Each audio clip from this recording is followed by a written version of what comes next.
তোফায়েল কাবির প্লেটের উপর হাত রেখে পূর্ণ দৃষ্টিপাত করলেন ছেলের দিকে। নিজের কণ্ঠ ভার করলেন আরও দ্বিগুণ। তার ছেলে যে বেপরোয়া, একবার যখন বলেছে ফিরবে তখন সে ফিরবেই। ওকে আটকাতে পারবে না কেউ।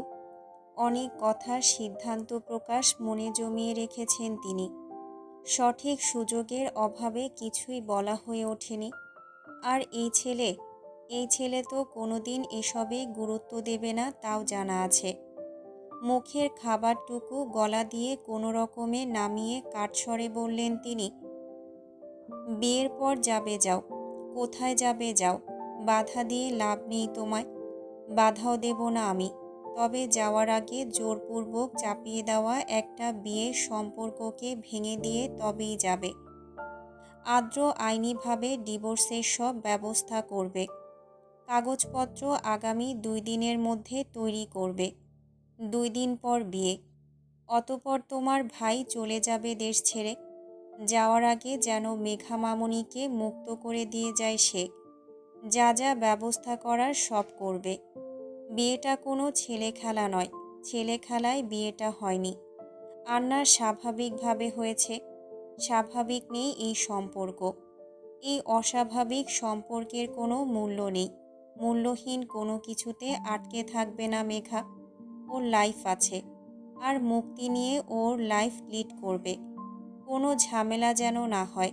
সব পেপার তৈরি করার ব্যবস্থা করো। তার কথা শেষ হতে না হতেই কাঁচ ভাঙার বিকট ঝংকার উঠল। রুবিনা কাবির চলকে উঠে চেঁচালেন তৎক্ষণাৎ, রৌদ্র! সবাই ধরফরিয়ে চকিতে চায় রৌদ্রের দিকে। রৌদ্রের মুখশ্রী গম্ভীর নিরেট, ঝাঝালো দৃষ্টিজোড়া সামন পানে স্থির। ক্ষুব্ধতা পরিলক্ষিত। সবার দৃষ্টি রৌদ্রের মুখ থেকে হাতে নামল। রাগের তোপে পানির গ্লাসটা বাম হাতের মুঠোয় পিষ্ট করতে গিয়ে অধিক চাপ প্রয়োগের দরুন ঝরঝরিয়ে ভেঙে গেছে ফাঁকা গ্লাসটা। কাচের কুটি কুটি টুকরো ঝরঝর করে আছড়ে পড়ল ডাইনিং টেবিলের উপর। মুহূর্তেই বিন্দু বিন্দু রক্তকণা টুপটুপ করে পড়ল টেবিলের কাচের উপর। মেঘাও সবার সাথে তাকিয়েছিল। এক বিন্দু রক্ত দেখে ছ্যাদ করে দৃষ্টি সরালো সে। চোখ খিচে হাত মুঠো করে চিবুক নামিয়ে নিল। অস্ফুটে উচ্চারণ করল ভয়ার্ত কণ্ঠে, ভাইয়া। আদ্র ছলকে চায় নিজের পাশে। মেঘাকে চোখ খিচে থাকতে দেখে আদেশ করে তরতরে গলায়, মেঘা, চোখ খুলবি না একদম। টুকটুকি, উপরে যা তোরা। খাওয়ার হলো না কারোরই। খাওয়া ফেলে আদেশ তামিল করে মেঘাকে সাথে করে উপরে উঠল সাফা। রুবিনা কাবির বিচলিত হয়ে পড়লেন ছেলের অবস্থা দেখে। একাধারে রক্ত ঝরছে। শুভ্র খাওয়া ফেলে ফার্স্ট এড আনতে ছুটল। নিজের শাড়ির আঁচলে ছেলের হাত চেপে ধরলেন রুবিনা কাবির। কান্নার রোধ করে ধরা গলায় বললেন, কী সব শুরু করেছেন খেতে বসে? আপনাকে শুধু একটা বিষয় জানতে বলেছিলাম, নিজের ছেলের বিষয়ে জানতে বলেছিলাম। আর আপনি এসব কি বলছেন তখন থেকে? ছেলের থাকা না থাকা নিয়ে কিছু আসে যায় না আপনার। আপনি পড়ে আছেন ডিভোর্স নিয়ে। রৌদ্র যাওয়ার আগে ডিভোর্স দিয়ে যাবে ওই মেয়েটাকে। তার মানে আপনি ছেলেকে আটকাবেন না। ছেলের যাওয়ার পথ রোধ না করে ওই মেয়েটার পথ সুগম করে দিতে চাইছেন। উঠে দাঁড়ালেন তোফায়েল কাবির। হ্যাঁ, চাইছি। কারণ ও একটা মেয়ে। ওর পরবর্তী জীবন আলাদা হবে। তোমার ছেলের মতো বেখেয়ালি বেপরোয়া হবে না। আর বাকি রইল ছেলের থাকা না থাকা নিয়ে। যেখানে তোমার ছেলের কাছে আমাদের কথা, আমাদের মান সম্মান কোনো কিছুর পরোয়া নেই, গুরুত্ব নেই, সেখানে ওকে আটকানোতে কি গুরুত্ব দেব আমি? 5টা বছর তোমার ছেলে বাইরে কাটিয়েছে। খোঁজ পেয়েছো কোনোদিন? কোনোদিন তোমার ছেলে তোমার খোঁজ নিয়েছে, নাকি নিজের খোঁজ দিয়েছে? বিদেশের মাটিতে কিভাবে জীবনযাপন করেছে জানো তুমি? জিজ্ঞেস করো তো ওকে। সেখানে কিভাবে কাটিয়েছে এতগুলো দিন, এতগুলো বছর? এই লাইফস্টাইল এভাবে বিন্দাসভাবে লাইফ লিড কিভাবে করছে ও? কি করেছে ও এতদিন? তিনি থামতেই স্তব্ধতা ছড়িয়ে পড়ল। রুবিনা কাবির ফিকরে উঠলেন, বললেন ভেজা গলায়, রৌদ্র না হয় একটু বেপরোয়া, তাই বলে ও শুধু আমার ছেলে হয়ে গেল, আপনার ছেলে নয়? কই, আপনিও তো খোঁজ নেননি এতদিন। কিভাবে কোন অবস্থায় দিন কাটিয়েছ, খোঁজ নিয়েছেন আদৌ? ফোঁস করে তপ্ত শ্বাস ফেললেন তোফায়েল কাবির। সত্যি কি তিনি খোঁজ নেওয়ার চেষ্টা করেননি? এসব জানেন না রুবিনা কাবির? শুভ্র ফার্স্ট এড বক্স নিয়ে এক মুহূর্তের ব্যবধানে ফিরে আসলো। বিচলিত হয়ে টেবিলের উপর বক্স রেখে বলল, রুডি, হাত দেখি। রৌদ্র না শুনে পরোয়া না করে হুট করে উঠে দাঁড়ালো। মায়ের আঁচল থেকে নিজের হাত ছাড়িয়ে গটগট পায়ে দ্রুত কদমে উঠে গেল উপরে।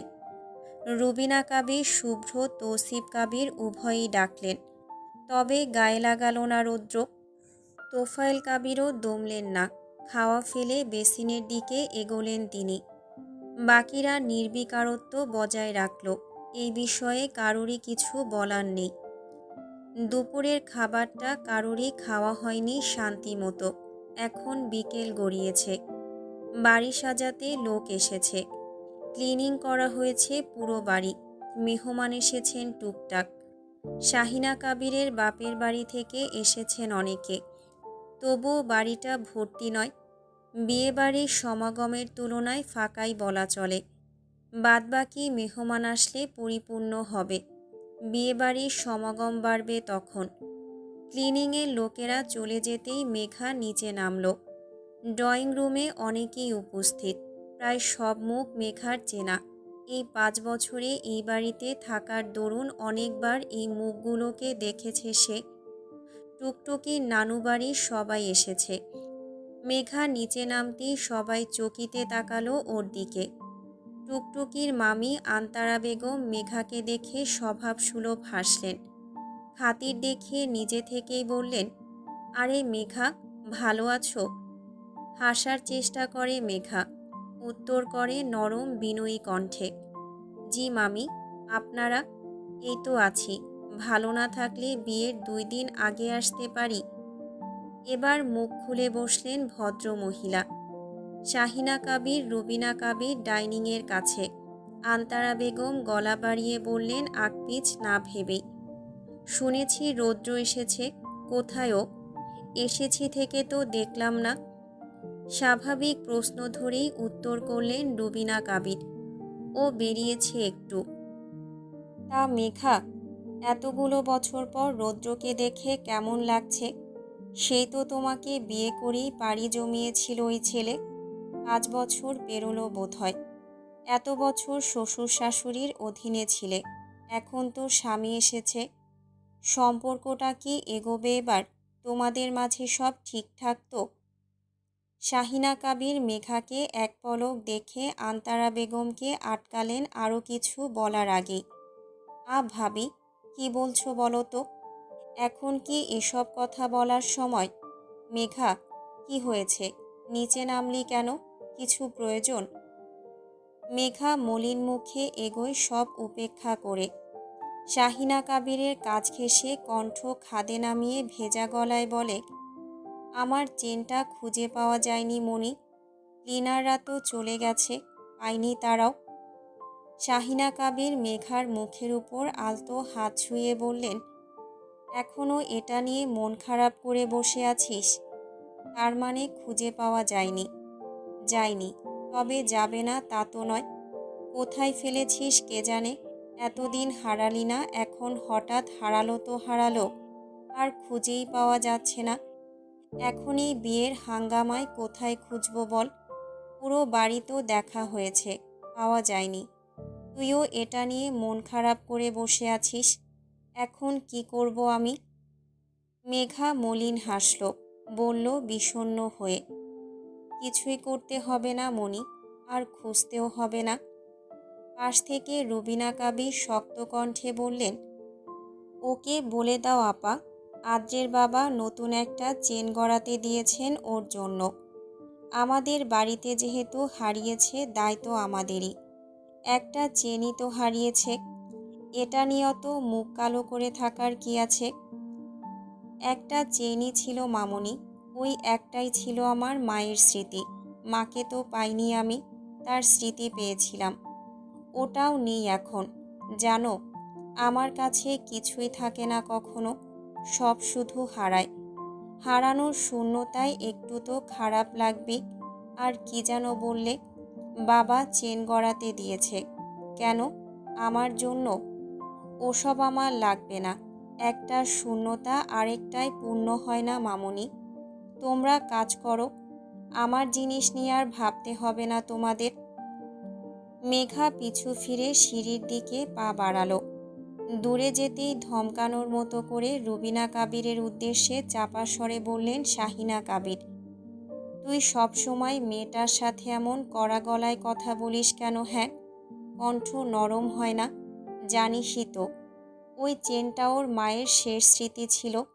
মায়া লাগে না ওই এতিম মেয়েটাকে দেখলে? মায়া লাগে দেখেই এতগুলো বছর ও এ বাড়িতে পড়ে আছে আপা। মায়া না থাকলে জায়গা হতো না এই বাড়িতে।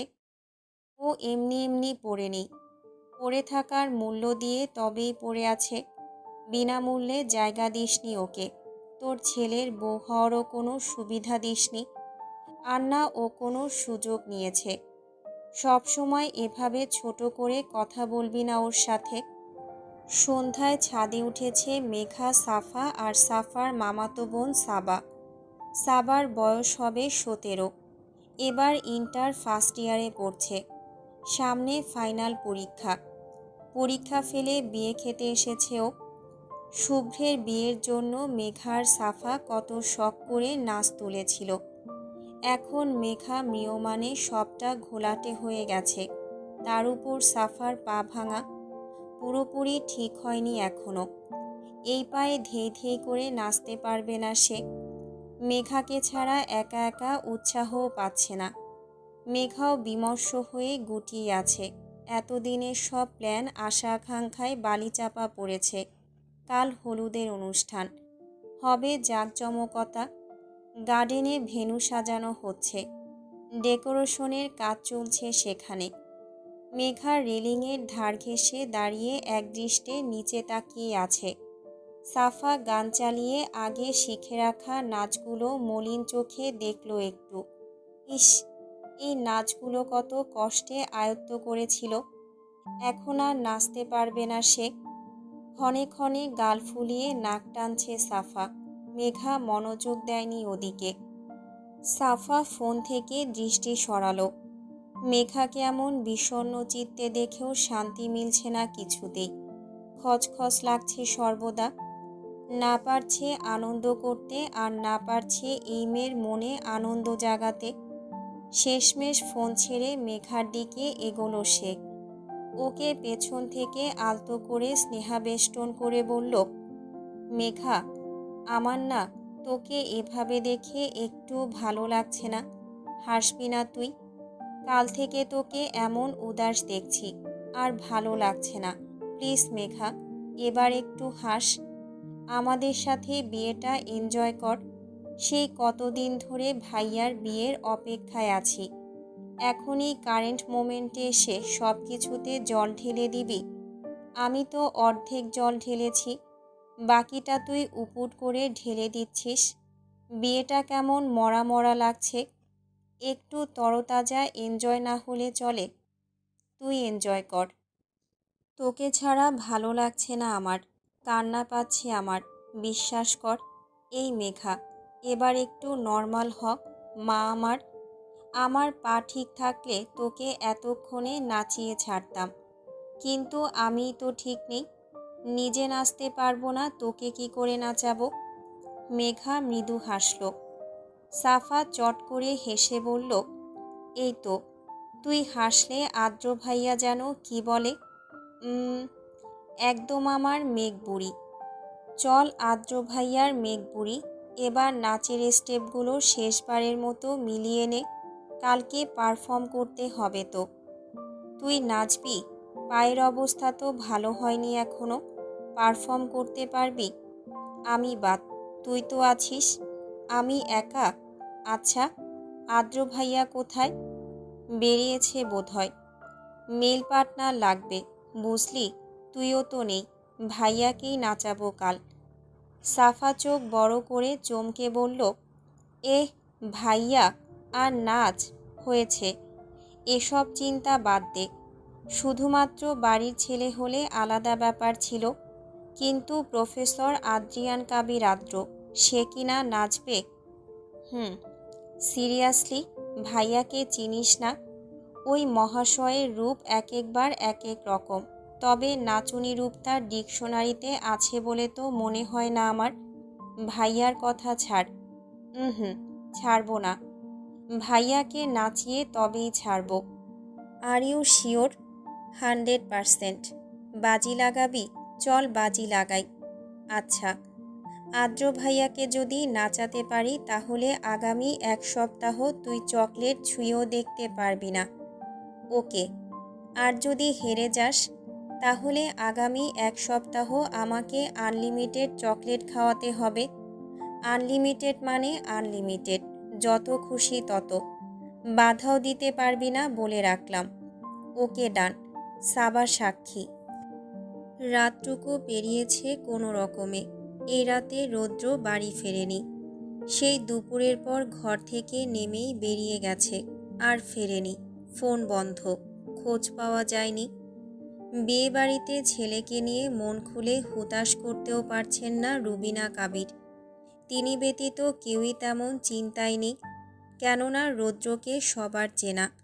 ও ছেলে আগেও বাড়িতে থাকতই বা করাত। 1 রাত বাড়িতে কাটালেও সপ্তাহের বাকি 6টা রাত থাকতো বাইরে। এই বেঘরে বেপরোয়া ছেলেকে নিয়ে যত চিন্তা সব রুবিনা কাবিরের।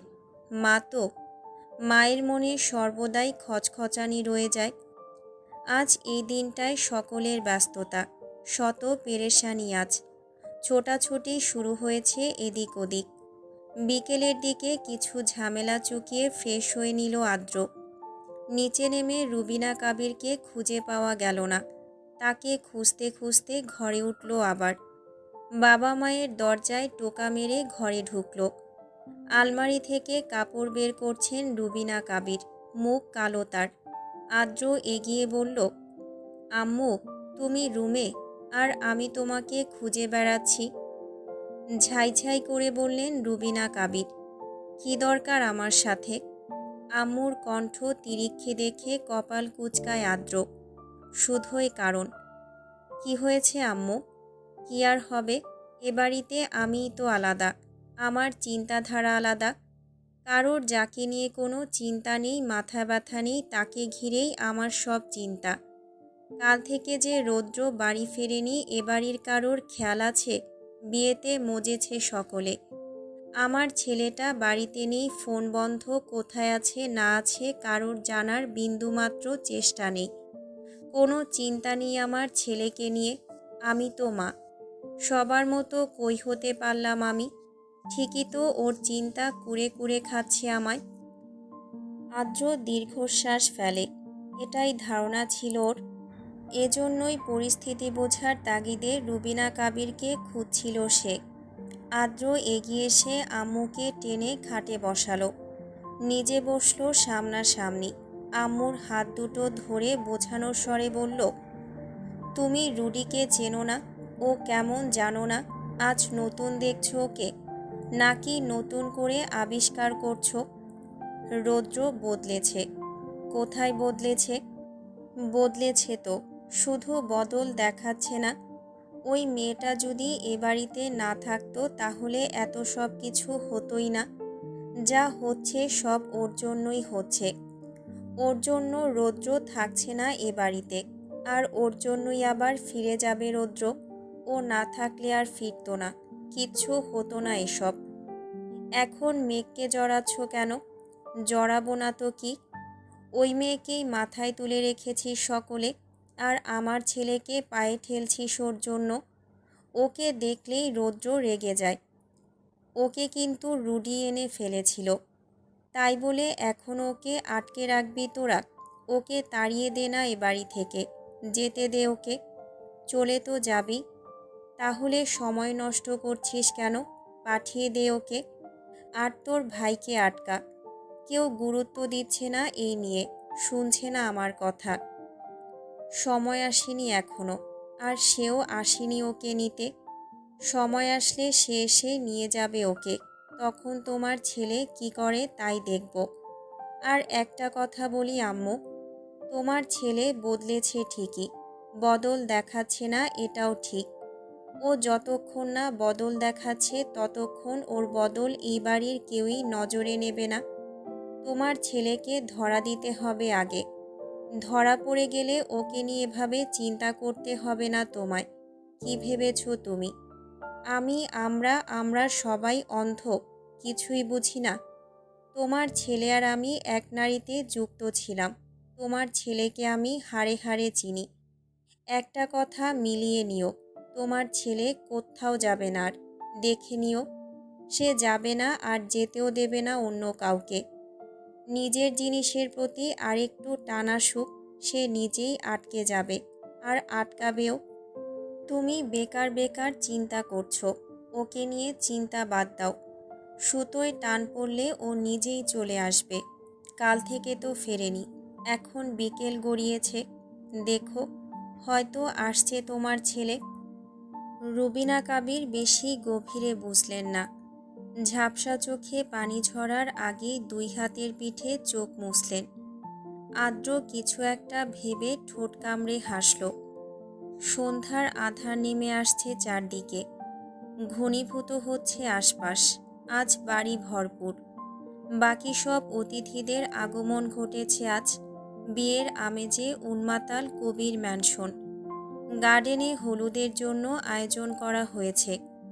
হুড়োহুড়ি পড়েছে পুরো বাড়িতে, এক একজন এক এক দিকে ছুটছে। শুভ্র আদ্র ওরা অলরেডি রেডি হয়ে বেরিয়ে গেছে বাইরে। মেয়েদের তৈরি হওয়া হয়নি এখনো।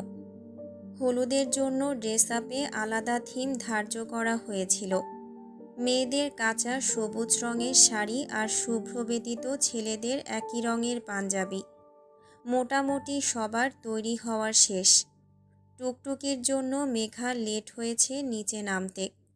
এদিকে ওর অপেক্ষায় থাকতে থাকতে মেঘার ফোনে কল আসলো। ফোন রিসিভ করে ব্যালকনিতে গিয়ে দাঁড়ালো সে। ওর কথা বলার মাঝেই টুকটুকির রেডি হওয়া ডান। নিজের হয়েছে আর এক মুহূর্ত অপেক্ষা করেনি ওই মেয়ে। মেঘা যে বারান্দায় দাঁড়িয়ে ফোনে কথা বলছে এটা বেমালুম ভুলে গিয়ে ওকে ফেলেই নিচে নামলো হুড়মুড়িয়ে।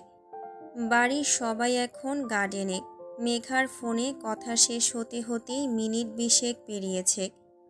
ঘরে গিয়ে দেখে টুকটুকি ওকে একা ফেলেই চলে গেছে নিচে। ঘরে এদিক ওদিক চোখ বুলিয়ে দুই দিকে মাথা নাড়ল মেঘা। বেরোনোর আগে আয়নার সামনে দাঁড়ালো আবার। নিজেকে সম্পূর্ণ খুঁটিয়ে খুঁটিয়ে দেখে নিল। মেঘা উজ্জ্বল ফর্সা, টুকটুকে তার গায়ের রং। সাজগোজ করেনি সেভাবে, হালকা সেজেছে। কাঁচা সবুজ রঙের শাড়িটা মেয়েটার শুভ্র সমুজ্জ্বল শরীরে মাখনের ন্যায় মিশে গেছে। মাঝ বরাবর সিথি করে চুল খোলা। সিথিতে একখানা চিকন কুটু টিকলি ব্যতীত অন্য কোনো অলংকার নেই পরনে।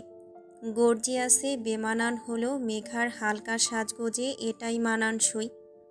ঠোঁটে একটু গোলাপি ঠোঁট রজ্জক। চোখে কাজল পড়ে না মেঘা, আজ একটু পড়েছে চিকন করে, এই তার সাজগোজ। অমায়িক সুন্দর মেয়েটাকে এতেই শুভ্র লাগছে বড্ড। একেবারেই অনিন্দ সুন্দর কাঞ্চনপ্রভা অপরূপা। মেঘা নিজেকে দেখে নিয়ে মুচকি হাসল। পরমুহূর্তে কপালে সূক্ষ্ম ভাঁজ ফেলল। খোলা চুলে মানাচ্ছে না বোধহয়, সম্পূর্ণ শরীর তো চুল দিয়েই ঢেকে গেছে। হাঁটু ছাড়িয়ে ঢেউ খাচ্ছে দীঘল কেশগুচ্ছ। মেঘা কি একটা ভেবে চুলগুলো পেঁচিয়ে নিল। বাঁধল একটা আলগা খোপা। মুক্তকেশীর আলগা খোপাটা আলগোছে স্থান পেল গলদেশের নিকট। একটা কাটা আটকালো খোপাটায়। আলগা খোপার বাঁধন চিরে একটু আধটু খুচরো চুল নেমেছে কপালের পাশ গলিয়ে গ্রীবা নিড়ে। এবার ঠিক লাগছে। গরমে ওভাবে চুল খুলে রাখাটা দায় হয়ে পড়বে। মেঘার শেষবার পরিমার্জিত হয়ে নিজেকে দেখল। অতঃপর তড়িঘড়ি করে বেরোলো বাইরে। সিঁড়ির দিকে এগোনোর পথে করিডোরের শেষ প্রান্তে মুখোমুখি রুদ্বিকাবির রৌদ্র। রৌদ্র উঠছিল ওপরে। কালকের পর এই এখন বাড়ি ফিরল। অবস্থা কালকের ন্যায়। শরীরটা খানিক এলোমেলো, অগোছালো চুল, মুখ শুকনো। মেঘার সাথে শুরুতেই চোখাচোখি হলো তার। সেকেন্ড কয়েক মেঘা মূর্ত রাখল দৃষ্টি। পরক্ষণেই দৃষ্টি নামালো, তবে রৌদ্রের মাঝে ক্ষণিকের পরিবর্তনও দেখা গেল না। আন্না পলক পড়ল আখিদ্বয়ে। হিমদৃষ্টিতে তাকিয়ে রইল সে। দেখে মনে হয় অনুভূতিহীন হয়ে তাকিয়ে আছে, তবে তা না বোধহয়।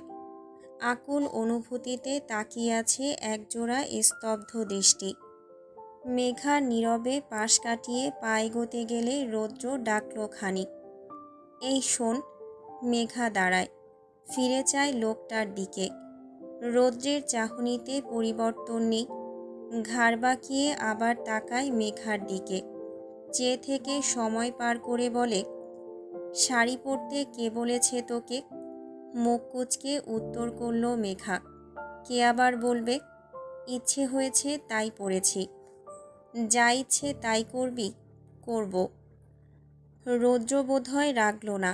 মুখে মুখে তর্ক করার জন্য এতক্ষণে রেগে যাওয়ার কথা, তবে হিতে বিপরীত। শীতল চোখে চেয়েই এক পা এগোলো মেঘার দিকে। হাত বাড়িয়ে টান মেরে খোপার কাঁটাটা খুলে দিল। ঝরঝর করে মেঘকন্যার মেঘবরণ চুলগুলো এলোমেলো হয়ে ছড়িয়ে পড়ল ছিপছিপে শরীরে দোল খেয়ে। মেঘা অগত্যা বিরক্ত হলো, চোখ কুঁচকে তাকালো। ধীরুৎস্বরে রৌদ্র বলল, ইটস মাই চয়েস, যা এখন। শুভ্রর গালে মুখে হলুদ ছোঁয়ানো হয়েছে আলতো করে। স্টেজে বসে আছে সে। মেঘা সেই তখন থেকে আদ্রকে খুঁজছে। অবশেষে খুঁজে পাওয়া গেল তাকে। গেট পেরিয়ে কানে ফোন গুঁজে কথা বলতে বলতে ভেতরে আসছে আদ্র। মেঘা চিকচিক করে উঠল। একগাল হেসে শাড়ির কুচি সামলে তেড়ে গেল আদ্রের দিকে। মুখোমুখি দাঁড়াতেই পা থামালো আদ্র। ফোনে কথা শেষ করে কান থেকে ফোন নামালো। মেঘাকে আগাগোড়া পরখ করে ভ্রু নাচিয়ে বোঝালো, কি হয়েছে? মেঘা আমতা আমতা করে বলল, একটা আবদার করব, রাখবে? কি? Will you be my dance partner? Please ভাইয়া, শুধু একটা বার। আদ্র বুঝে উঠে রাগ দেখিয়ে বলল, কিসের নাচানাচি? কোনো নাচ গান হবে না। যেমন চলছে তেমনই থাক। না ভাইয়া, তুমি বুঝতে পারছো না। নাচ গান না হলে বিয়েবাড়ির কোনো ফিলিংস আসে নাকি? কেমন তেজপাতা হয়ে আছে সব অ্যারেঞ্জমেন্ট। হোক, যা এখান থেকে। এতগুলো মানুষের সামনে নাচবি তুই, তুমি সহ। আমি ওসবে নেই। ভাইয়া প্লিজ, দেখো, টুকটুকি আমার সাথে বাজি ধরেছে। তুমি আমার সাথে পারফর্ম করলে ও আগামী এক সপ্তাহ চকলেট ছুঁয়েও দেখবে না। আর এমনিতেও মুড খারাপ 2 দিন থেকে। একটু মুডে আসতে চাইছি, প্লিজ না করো না। মেঘার কথা শেষ হতেই সিরাতের আগমন। পেছন থেকে বলে উঠল সে, মেয়েটা কত করে বলছে, শুনছিস না কেন? আশেপাশে চেয়ে দেখতো, এটা কোন দিক দিয়ে বিয়েবাড়ি মনে হচ্ছে? বিয়েবাড়িতে একটু নাচ গান না হলে চলে? কে আছে তোরা ছাড়া? আরেকটা তো পা মচকে বসে আছে। ও থাকলে মেঘা তোকে জোর করত একটা পারফর্ম করেই দেখা। আদ্র অবিশ্বাসে বলল সচকিতে, আপু তুমিও? সিরাত এগোয়। মিটিমিটি হেসে বাড়ির সদরের দিকে চোখ ইশারা করে বলে, আমিও। ইশারা অনুযায়ী সামনে তাকাতেই রৌদ্রকে দেখল আদ্র। বাড়ি থেকে সবে বেরিয়েছে সে। শটান হয়ে গার্ডেনের দিকে এগোচ্ছে। আদ্র এক পলক চেয়েই পরক্ষণে মৃদু হাসল ওষ্ঠপিষে। সিরাতের দিকে চাইতেই আবারও হাসল 2 ভাই বোন। আদ্র গলা খাকারি দিয়ে এক মুহূর্ত না ভেবে বলল সায় দিয়ে, চল মেঘ, নেচে দেখাই সবাইকে আর সাথে কাউকে। মেঘা হকচকিয়ে গেল। যে ছেলে এতক্ষণ খুঁত গেড়েছিল সে এখন এক কথায় রাজি হয়ে গেল। এমনকি মেঘার হাত টেনে স্টেজের দিকে এগোলো পর্যন্ত। মেঘা যেতে যেতে বলল সন্দিহান হয়ে, ভাইয়া, তোমাকে কি ভূতে ধরল? হঠাৎ রাজি হয়ে গেলে যে। অন্যের মাথায় ভূত চাপাবো এবার, চল। পেছন থেকে চেঁচিয়ে বলল সিরাত, আমি গান চালিয়ে দিচ্ছি, তোরা যা। শুভ্রের ইশারায় স্টেজে উঠেছে রৌদ্র। হাসার চেষ্টা করে টুকটাক কথা বলল। এক্ষুনি বেরিয়ে যাবে আবার। বিয়েবাড়িতে অনেকের চোখ এখন রৌদ্রের দিকে। এক একজন এক এক দৃষ্টিতে তাকাচ্ছে। যদিও তারা মেহমান কানাঘুষা করছে হয়তো। রৌদ্র এখানে থাকলে একটা বিপত্তি বাঁধিয়ে ফেলবে নিশ্চিত। 5 বছর আগে এইরকমই একটা বিয়ের অনুষ্ঠানে বিপত্তি বাঁধানোর জন্য তোফায়েল কাবির ছেলের গায়ে হাত তুলেছিলেন পুরো বিয়েবাড়ির সবার সামনে। রৌদ্র ভোলেনি তা। আর এখন সেরকম কিছু হোক সেটা চায় না ও। আন্নার সবার সামনে নিজেকে বাধ্য প্রমাণ করতে চায়। শুভ্রকে আটকানোর চেষ্টা করেও পারল না। কোনো দিকে না তাকিয়ে স্টেজ থেকে নেমে পকেট থেকে ফোন বের করতে করতে বাইরের দিকে এগোলো রৌদ্র। অমনি পথে বাধা হয়ে দাঁড়ালো সিরাত। অলরেডি সাউন্ড বক্সে গান চালিয়ে দিয়েছে। গান চালানোর সাথে সাথে সমস্বরে একটা চিৎকার ভেসে আসলো স্টেজের দিক থেকে। রৌদ্র পাত্তা না দিলেও সিরাতের মুখোমুখি হয়েই থমকালো। মেকি হেসে বলল সিরাত, রৌদ্র, কোথায় যাচ্ছিস আজ এই মুহূর্তে? গানের আওয়াজে বিরক্ত হলো রৌদ্র। খিটখিটে স্বরে বলল, বেরোচ্ছি আমি। আরে, যাচ্ছিসটা কোথায়? আচ্ছা যা, পরে কথা বলছি। আদ্র আর মেঘার পারফর্ম শুরু হয়ে গেছে মেবি, আমি যাই ওদিকটায়। সিরাত এক মুহূর্ত সময় পার করল না। রৌদ্রের কপাল গুটিয়ে আসলো আপনা আপনি। কান খাড়া করল। বোঝার চেষ্টা করল কথাটার অর্থ। গানের তালে সবার চেঁচামেচি শুনে পথ পাল্টে পা ঘুরিয়ে আবার স্টেজের দিকে এগোলো সে। সাউন্ড বক্সে ফুল সাউন্ডে গান বাজছে। আন্দার কিতনি গার্মি হে, বাহার কিতনি সার্দি হে, তুনে বেদার্দি মেরি হালাত ক্যাসি কাটদি হে। স্টেজে দুজন নৃত্যরত। আদ্রের জীবনে প্রথম পারফরমেন্স। জীবনে এর আগে নাচেনি কখনো। মেঘাও আচমকা এমন গানের সাথে তাল মেলাতে হিমশিম খাচ্ছে। সিরাত কি চালালো এটা? এক পর্যায়ে নিজেকে সামলে আদ্রকে টেনে নিয়েছে নিজের দিকে। গানের সাথে হাততালি পড়ছে ক্ষণে ক্ষণে। হাস্যোজ্জ্বল মুখে চেয়ে আছে সকলে। এতক্ষণে আমেজ জেগেছে। সাফার, শুভ্র, আদ্রকে দেখে চরম অবাক, সাথে বাড়ির বাকিরা সবাই। একমাত্র ক্ষুব্ধ রৌদ্র। সকলের পেছনে দাঁড়িয়ে সে চেয়ে আছে অগ্নিদৃষ্টিতে।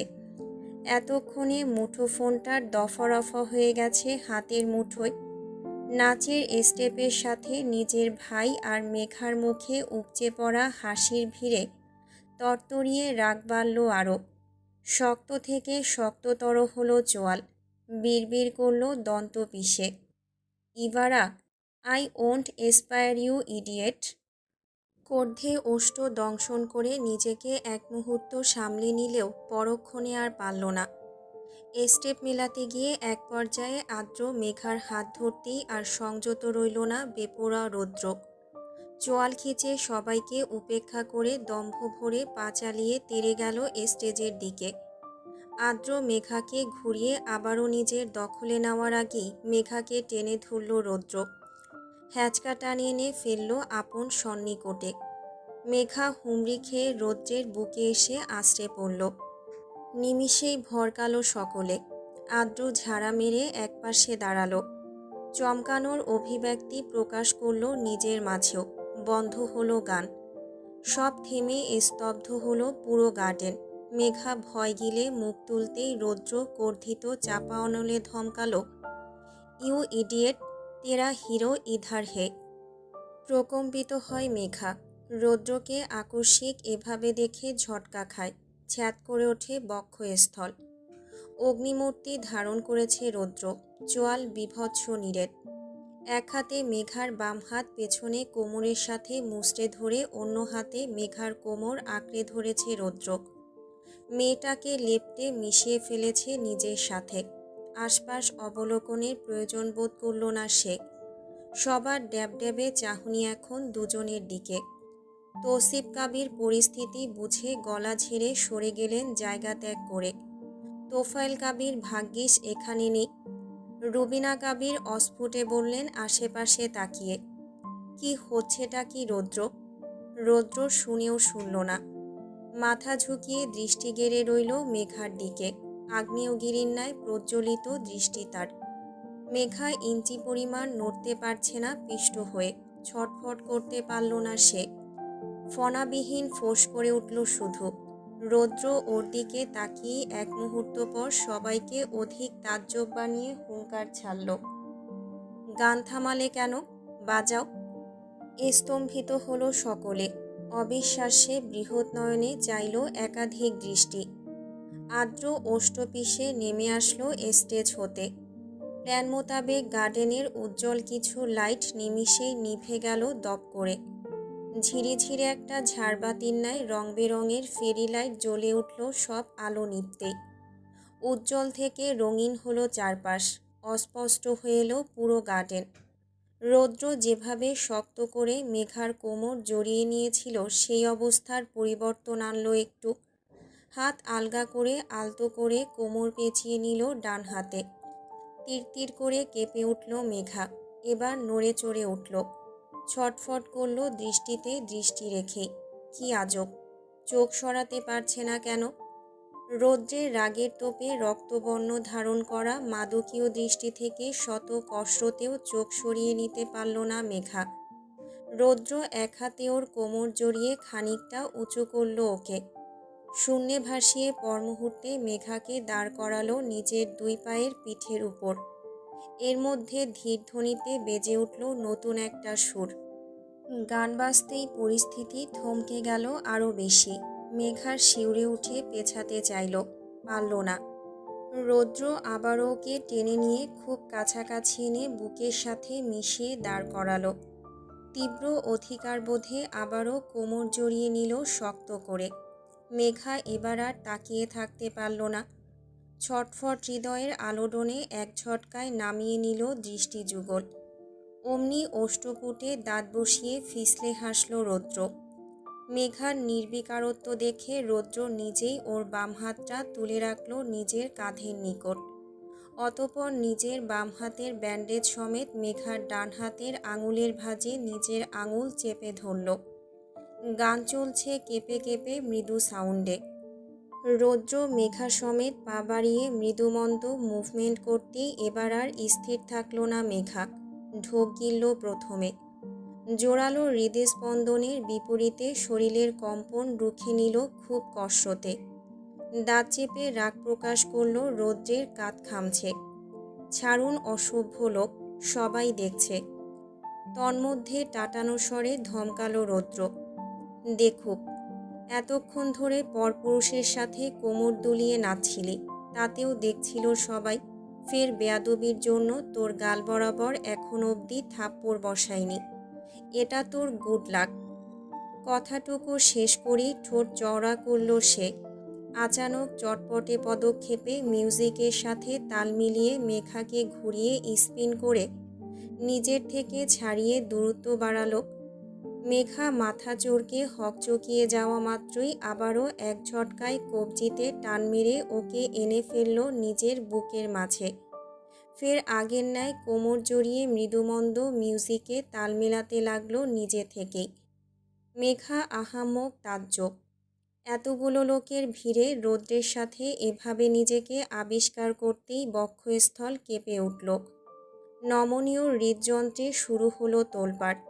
সবাই খুব মনোযোগে দেখছে ওদের সুশৃঙ্খল যুগল নৃত্য।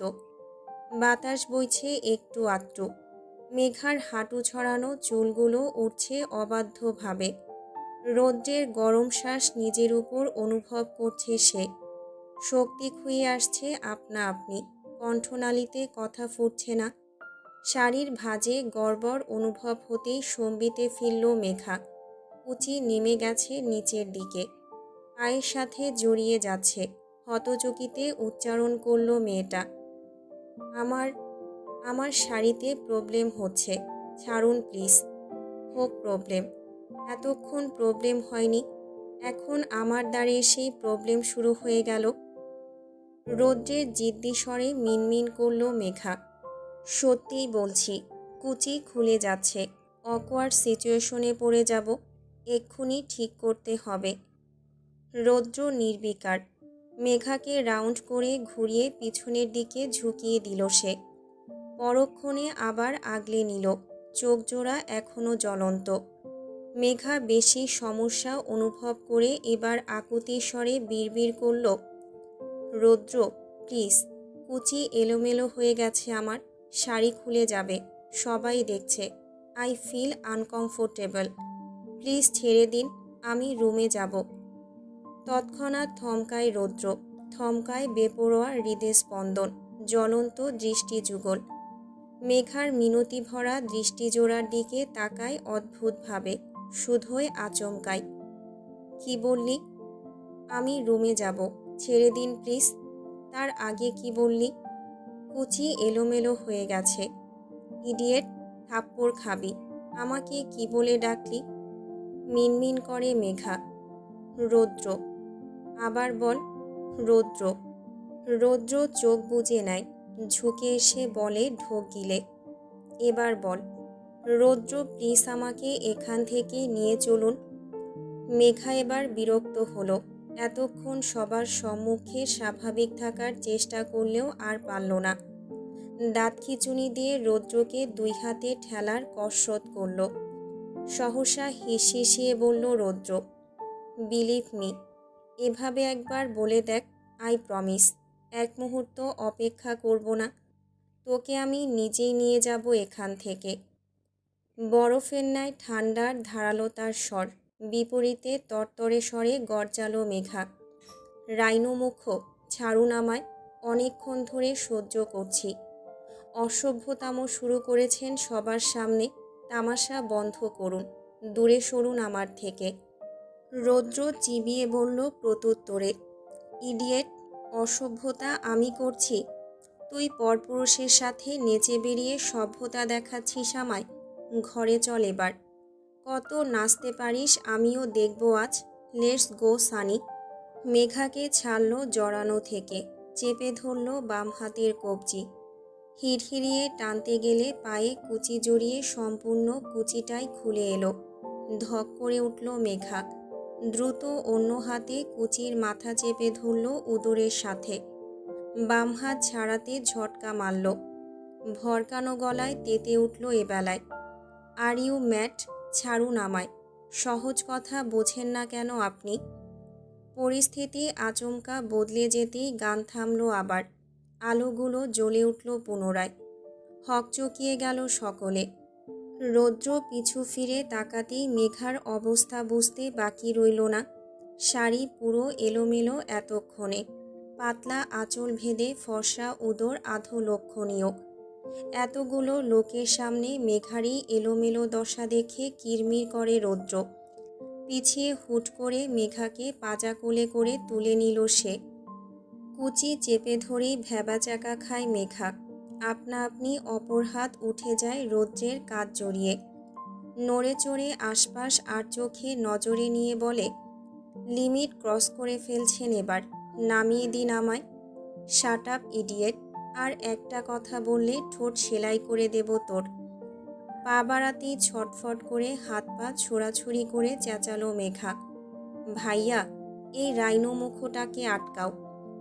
উপস্থিত সকলে হতবম্ব হয়েছে। দেখা ব্যতীত জোর গলায় কিছুই বলার নেই কারোর। ঠোঁট চেপে হাসছে কিছু মুখ, নতুবা কানাকানি করছে ফুসফুস করে। রৌদ্র গটগট পা বাড়িয়ে এগোলো বাড়ির দিকে। বাধা প্রদান করল না কেউই। রুবিনা কাবির হতবাক অবস্থায় ছেলের পিছনে অগ্রসর হতে গেলে সিরাত পত্রোধ করে দাঁড়ালো, আম্মু, তুমি কোথায় যাচ্ছ? রৌদ্রই মেয়েটাকে ওভাবে নিয়ে যাচ্ছে কেন? আবার ওকে মারবে? মারুক, ও নিজে মারবে আর নিজেই মলম লাগাবে। সবে তো শুরু তোমার ছেলের তপ্রানো। তোমাকে ভাবতে হবে না এসব নিয়ে, তুমি আমার সাথে এসো। বাড়ির ভেতরটা এই মুহূর্তে ফাঁকা। রৌদ্র মেঘাকে নিয়ে সোজা সিঁড়ি ডিঙিয়ে উপরে উঠল। নিজের ঘরের দরজা পা দিয়ে লাথি মেরে খুলল ঠাস করে। মেঘা ছোড়াছুড়ি করেছে এতক্ষণে, তবে লাভ হয়নি। রৌদ্র ঘরে ঢুকেই ঠাস করে ওকে ছুঁড়ে ফেলল বিছানার উপর।